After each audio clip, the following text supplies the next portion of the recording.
যখন নফসে মুতমাইন্না হাসিল হয়ে যাবে, যখন আপনার আল্লাহ তাআলা ক্ষমা দিয়ে দিবে, এরপর আল্লাহ তাআলা বলছে ফাদখুলি ফি ইবাদি, যখন আপনি ইবাদতে মগ্ন হয়ে যাবেন, আপনার দ্বারা আর খারাপ কাজ হবে না।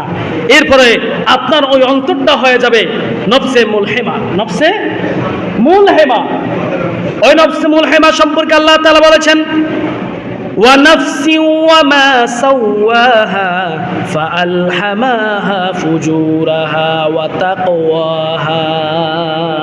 সুবহানাল্লাহ। তখন আল্লাহ তাআলার নফসে মুতমাইন্না যখন পাড়ি দিয়ে আল্লাহ ক্ষমা করে দিয়েছেন, যখন ইবাদতকারী বান্দাদের সাথে চলাফেরা করতেছেন, ইবাদত করতেছেন, তার দ্বারা আর গুনাহ হয় না, তখন তাকে আল্লাহ নিজ হাতেই তাকওয়া দান করেন। সুবহানাল্লাহ বলেন। তাকওয়া দান করেন, যে ভালো মন্দের কাজের বুঝার এটা ক্ষমতা আল্লাহ তাআলা দান করেন। আল্লাহ তাআলা এমনভাবে দান করেন যে এই কাজটা গুনাহ নিজের চোখে দেখে, এই কাজটা গুনাহ আমার দ্বারা সম্ভব নাই, সর্ব অবস্থায় কাকে ভয় করে? জোরে বলো না, কাকে? তার দ্বারা কোনো মানুষের হক লঙ্ঘন হয় না, তার দ্বারা কোনো ব্যক্তির জুলুম হয় না, তার দ্বারা কোনো ব্যক্তি অন্যায় শিকার হয় না, তার দ্বারা গীবত হয় না, তার দ্বারা সুদ ঘোষ হয় না, তার দ্বারা পৃথিবীর সমস্ত খারাপ কাজ থেকে আর সে করতে পারে না, কারণ তাকে আল্লাহ নিজেই হাতেই কুদরতিভাবে তাকওয়া অর্জন দিয়েছেন, ভালো মন্দর জ্ঞান দান করেছেন। সুবহানাল্লাহ বলেন।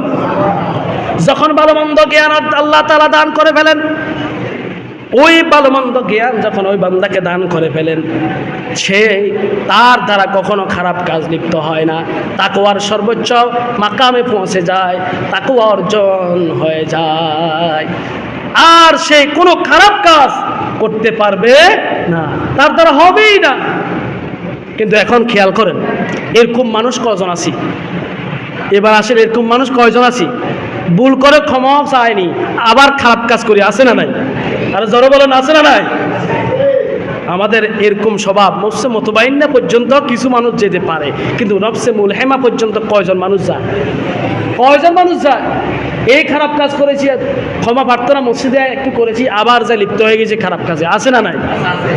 আল্লাহর কাছে মসজিদে এসে তওবা করেছি, আল্লাহ আর খারাপ কাজ করবো না, নামাজ ছাড়বো না, আবার বাইরে যায়, আবার কি, আবার আগের মতন। আছে কিনা নাই?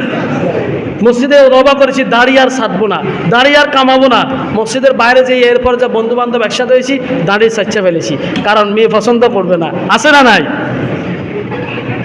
তাহলে আপনি কতটুকু আল্লাহর সন্তুষ্ট হাসিল করবেন? এই যে আল্লাহ মুতমাইন্না বলেছেন, প্রশান্ত আত্মাকে আল্লাহ জান্নাত দিবে বলতেছেন, আল্লাহ ডাকতেছেন, আল্লাহ ডাকতেছেন আমাদেরকে 24 ঘন্টায় আল্লাহ ডাকতেছেন, কিন্তু আল্লাহর ডাকে আমরা সাড়া দিচ্ছি না। কয়জন সাড়া দিচ্ছি?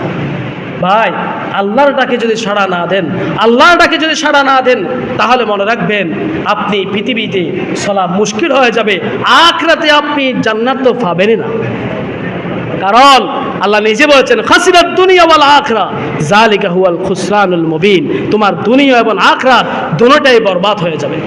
ভাই, দুনিয়া আখিরাত যদি আপনার আমার বরবাদ হয়ে যায়, তাহলে আমরা দুনিয়াও বরবাদ, আখিরাতও বরবাদ, তাহলে আমরা কি সফল কাম হতে পারবো? কখনো হতে পারবো না। তাহলে এত কষ্ট, এত ইবাদত, এত নামাজ কলমা, এত সব কিছু ধ্বংস হয়ে যাবে কিনা? হবে কিনা? সব হয়ে যাবে। অহংকার যদি থাকে, আপনি নফসে মুতমাইন্না হতে পারবেন না।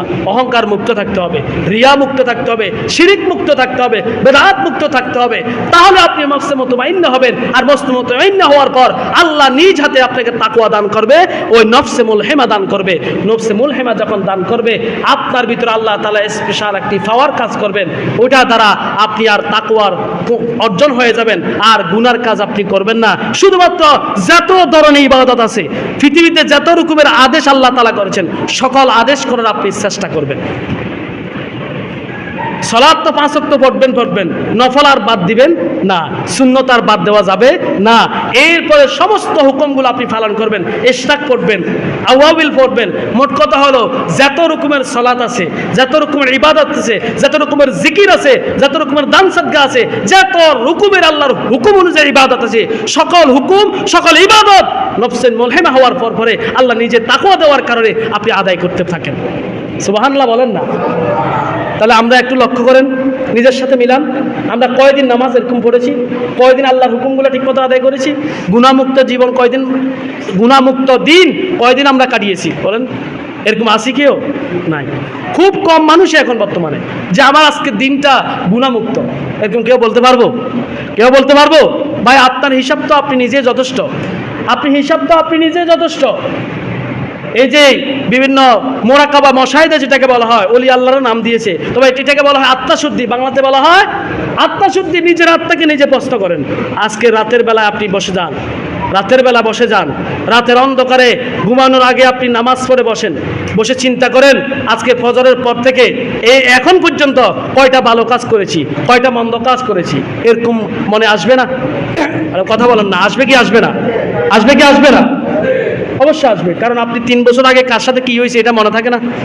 মনে থাকে না? কার সাথে কয় টাকা পাবেন, তারপরে কে আপনার কাছে কয় টাকা পাবে না পাবে, এগুলো তো মনে থাকে, থাকে কি না? তাহলে আজকে মাত্র 24 ঘন্টায় আপনি কয়টা ভালো কাজ করেছেন, কয়টা খারাপ কাজ করেছেন, এটা আপনার মনে আসবে? আসবে কি না? আপনি ওইটা চিন্তা করাই আত্মাশুদ্ধি। মনে করার পর দেখেন আজকে দিনের ভিতরে আমি খারাপ কাজ করেছি বেশি, এখন যদি মারা যায় আমার ঠিকানাটা হবে কোথায়? আর বলেন না, খারাপ কাজ আপনার বেশি হয়ে গেছে, তাহলে আপনি যদি এখন মারা যান আপনার ঠিকানা কি হবে? এতে আপনার হিসাব আপনি কাফা বিনাফসিকা ইয়াউমা আলাইকা হাসিবা, আল্লাহ নিজে বলছে তোমার হিসাব তুমি যথেষ্ট। তো আপনি হিসাব করলেন, আপনি নিজেই বললেন জাহান্নাম। এবার ভাবুন আপনি মুতমাইন্না হতে পারছেন কিনা, মুলহেমা তো দূরের কথা, মুতমাইন্না অন্তরওয়ালা হইতে পারছেন কিনা। এরপর আসুন নফসে মুলহেমা, যখন আপনাকে তাকওয়ার সর্বোচ্চ মাকাম পৌঁছে যাবেন, সর্বোচ্চ ইবাদতগুলো আপনি করবেন, কোনো গুনাহ আপনার দ্বারা হবে না। 24 ঘন্টায় আল্লাহর হুকুম অনুযায়ী চলবেন। 24 ঘন্টা যখন আল্লাহর হুকুম অনুযায়ী চলবেন, চলতে থাকবেন, তখন আপনার পাক রব্বুল আলামিন তিনি নিজেই নিজের সিফাতি নামের নফস আপনাকে দান করবে। ওই নফসের নাম হলো নফসে রহমানি। সুবহানাল্লাহ। আপনার ওই নফসটা সর্বোচ্চ মাকামে পৌঁছবে, আপনার অন্তরটা সর্বোচ্চ মাকামে পৌঁছবে। ওই অন্তরটা হচ্ছে নফসে রহমানি। সুবহানাল্লাহ বলেন। আল্লাহ তাআলা বলেছেন সিবগাতাল্লাহ ওয়া মান আহসানু মিনাল্লাহি সিবগা ওয়া নাহানু লাহু আবিদুন। সুবহানাল্লাহ, সুবহানাল্লাহ। আল্লাহ তাআলা বলেছেন ওই বান্দাকে যখন আমি তাকওয়ার সর্বোচ্চ মাকাম পৌঁছে গেছে, ওই বান্দাকে যখন আমি তাকওয়া দান করলাম, সমস্ত 24 ঘন্টায় তার আল্লাহর হুকুমে যখন চলতে থাকে প্রতিদিন, তার দ্বারা কোনো খারাপ কাজ আর হয় না, তখনই আল্লাহ তাআলা তাকে নফসে রহমানি হাসিল হয়ে যায়। ওই ব্যক্তিটা সিবগাতাল্লাহ, আল্লাহর রঙে রঙিন হয়ে যায়। ওমান আহসানু মিনাল্লাহি সিবগা, আল্লাহর রঙে রঙিন হয়ে যায়। আল্লাহ তাআলা নিজেই এবার বলেছেন ওমান আহসানু মিনাল্লাহি সিবগা, আল্লাহর রঙের থেকে কার রং উত্তম হতে পারে? সুবহানাল্লাহ। আল্লাহ থেকে কেউ উত্তম হতে পারে? উত্তম হতে পারে? নাউযুবিল্লাহ, নাউযুবিল্লাহ। আল্লাহ তাআলা বীজ বলেছেন ওয়া নাহনু লাহু আবিদুন, যে আল্লাহ তাআলা ইবাদত করে ওই ব্যক্তিরা এমন ইবাদত করে আল্লাহর রঙে রঙিন হয়ে যায়, আল্লাহর গুণে গুণান্বিত হয়ে যায়। আল্লাহর হাবিব বলেছেন তাখাল্লুকু বিআখলাকিল্লাহ, আল্লাহর গুণে গুণান্বিত হয়ে যায়, আল্লাহর রঙে রঙিন হয়ে যায়, আল্লাহ ওয়ালা হয়ে যায়, আল্লাহর বন্ধু হয়ে যায়, আল্লাহর খাস গোলাম হয়ে যায়। সুবহানাল্লাহ।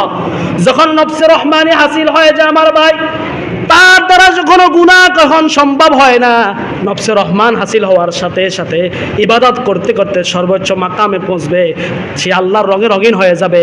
আল্লাহর হুকুমে চক্ষু বন্ধ করতে দেখি তার সেই দিকে তাকাবে, সেই দিকে অদৃশ্য জিনিসও আল্লাহর হুকুমে সে দেখতে পাবে।